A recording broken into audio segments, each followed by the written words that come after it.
Halo teman-teman semuanya, perkenalkan saya Via Arcelina Berginting dan pada video kali ini kita akan membahas mengenai uji Chi-square dan uji eksak PCR.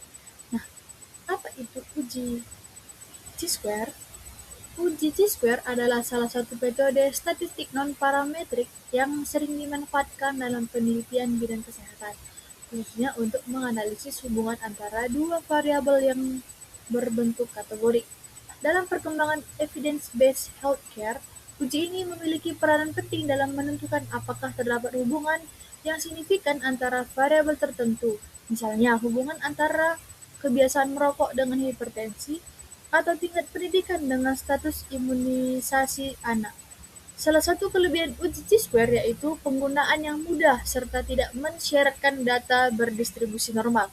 Karena itu, metode ini sangat cocok diterapkan pada penelitian kesehatan masyarakat yang banyak menggunakan data kategorik maupun data frekuensi. Dengan demikian, uji Chi-square ini menjadi alat analisis yang efektif untuk mendukung penelitian dan pengambilan keputusan di bidang kesehatan. Prinsip kerja uji Chi-square ini dalam buku Discovering Statistics Using IBM SPSS Statistik dijelaskan bahwa uji Chi-square bekerja dengan mengukur sejauh mana data aktual menyimpang dari apa yang diharapkan jika tidak ada hubungan antar variabel. Semakin besar perbedaan antara frekuensi yang diobservasi dan frekuensi yang diharapkan, semakin besar nilai Chi-square yang dihasilkan, dan semakin besar kemungkinan menolak hipotesis nol. Uji ini cocok digunakan untuk data dalam bentuk tabel konfidensi seperti tabel 2x2 maupun tabel R kali C sesuai dengan jumlah kategori dari masing-masing variabel. Tujuannya sendiri adalah tujuan utamanya untuk mengetahui apakah terdapat hubungan ataupun perbedaan yang signifikan antara dua variabel kategori. Dalam bidang kesehatan, uji ini sering digunakan untuk mengetahui hubungan kebiasaan merokok dengan hipertensi, mengetahui hubungan tingkat kependidikan dengan status imunisasi anak, membandingkan kinerja perawat berdasarkan tingkat pendidikan, dan menganalisis berbagai data kesehatan yang berbentuk kategori. Langkah-langkah perhitungan uji Chi-square secara manual yaitu yang pertama menentukan hipotesis HA dan H0, HA ada perbedaan dan H0 tidak ada perbedaan. Kemudian menghitung frekuensi harapan ataupun FE dengan rumus FE sama dengan jumlah baris kali jumlah kolom per jumlah total.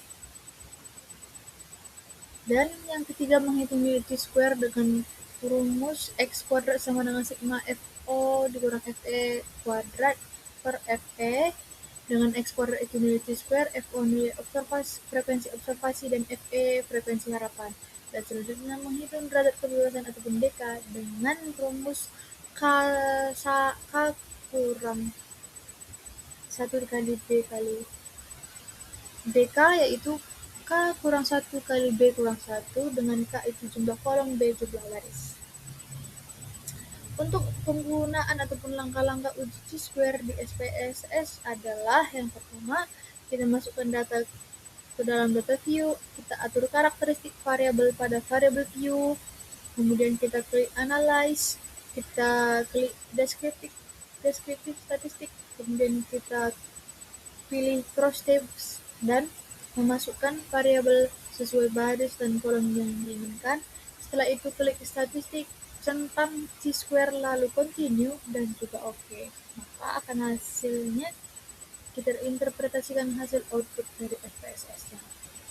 Itu dia mengenai untuk uji Chi-square, baik itu pengertian, tujuan, langkah-langkah dalam manual dan juga penggunaan langkah-langkah di SPSS.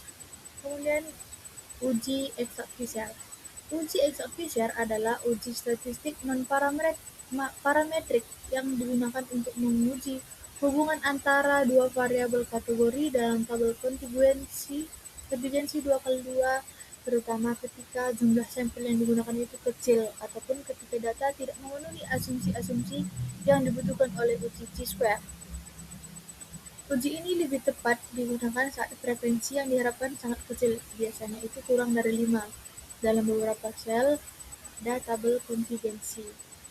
Fungsi uji eksak PCR ini sendiri adalah Untuk mengetahui apakah ada hubungan yang signifikan antara dua variabel kategori pada populasi yang lebih kecil, dengan hitung kemungkinan untuk mendapatkan hasil yang diamati secara acak berdasarkan asumsi independensi antara kedua variabel.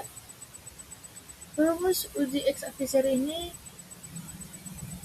adalah P X sama dengan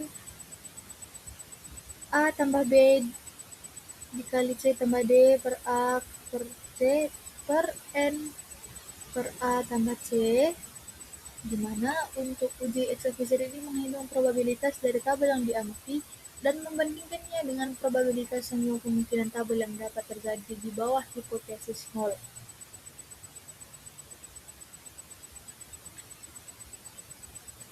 Langkah-langkah uji X Fisher secara manual itu adalah penentuan hipotesis H0 dan H1, di mana H0 itu kedua variabel saling independen dan tidak terdapat hubungan. H1 itu variabel tidak independen ataupun terdapat hubungan. Dan yang kedua, menghitung probabilitas tabel yang diamati menggunakan distribusi per geometrik. Nilai P itu diperoleh dari probabilitas kumulatif semua tabel yang sama ekstrim ataupun lebih ekstrim daripada tabel yang diamati. Kemudian membandingkan nilai P dengan taraf signifikan. Jika P lebih kecil dari 0,05 maka H0 ditolak, dan jika P itu lebih besar daripada 0,5 maka H0 itu diterima. Langkah-langkah uji X Fisher di SPSS itu, yang pertama kita membuat data. Ke dalam data view kita atur karakteristik variabel pada variabel view. Kemudian kita membuat variabel kepatuhan dan anemia tanpa menggunakan stasi. Kemudian kita mengatur desimal menjadi 0. Kemudian kita klik analyze. Kemudian klik descriptive statistik. Kemudian cross steps. Setelah itu kita masukkan variabel anemia ke bagian columns dan kepatuhan ke bagian rows. Setelah itu kita klik statistik tentang chi-square, kemudian klik continue dan OK. Nah, itu ya untuk materi kita uji chi-square dan X Fisher. Kemudian kita masuk ke soal kasus kita. Diketahui kasus seperti berikut, data sebagai berikut. Maka uji yang paling tepat digunakan untuk mengetahui hubungan kedua variabel tersebut adalah C. Uji chi-square, karena variabel yang dianalisis adalah tingkat pendidikan perawat dan kualitas dokumentasi rekam medis yang keduanya merupakan data kategorik. Untuk mengetahui hubungan antara kedua variabel kategorik digunakan uji chi-square. Uji ini sangat cocok untuk digunakan karena jumlah sampel cukup besar dan data disajikan dalam bentuk tabel integrasi. Baik, untuk soal kasus kedua, diketahui seorang mahasiswa meneliti hubungan antara kepatuhan petugas dalam mengisi rekam medis dengan kelengkapan berdasarkan rekam medis dengan data sebagai berikut. Karena jumlah sampel kecil dan terdapat sel dan frekuensi harapan kurang dari 5, maka uji statistik yang paling tepat kita gunakan pada kasus berikut adalah uji X Fisher, karena uji X Fisher tadi kan digunakan untuk menganalisis hubungan antara dua variabel kategorik dalam tabel 2x2.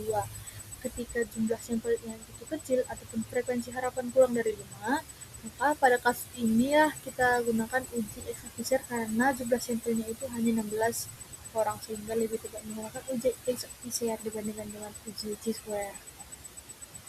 Selanjutnya untuk soal kasus yang ketiga, seorang peneliti yang mengetahui hubungan antara kepatuhan ibu hamil mengonsumsi tablet penambah darah dengan kejadian anemia. Hasil analisis menggunakan X Fisher itu menunjukkan hasil p-value itu 0,023 dengan taraf 0,05. Maka kesimpulan yang tepat adalah jawabannya B. H0 itu ditolak karena p-value-nya kan 0,223.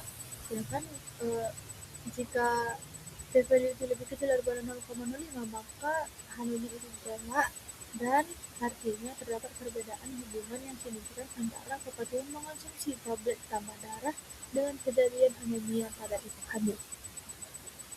Maka kesimpulan dari materi kita hari ini adalah uji C-square dan uji S-efisien merupakan uji statistik non parametrik yang digunakan untuk menganalisis hubungan antara dua variabel kategori. Uji C-square lebih sesuai digunakan pada sampel besar, sedangkan uji S-efisien digunakan untuk sampel yang kecil. Kedua uji ini sangat penting dalam penelitian kesehatan karena dapat membantu menentukan ada atau tidaknya hubungan yang signifikan antar variabel. Jadi demikian yang dapat saya sampaikan dan terima kasih.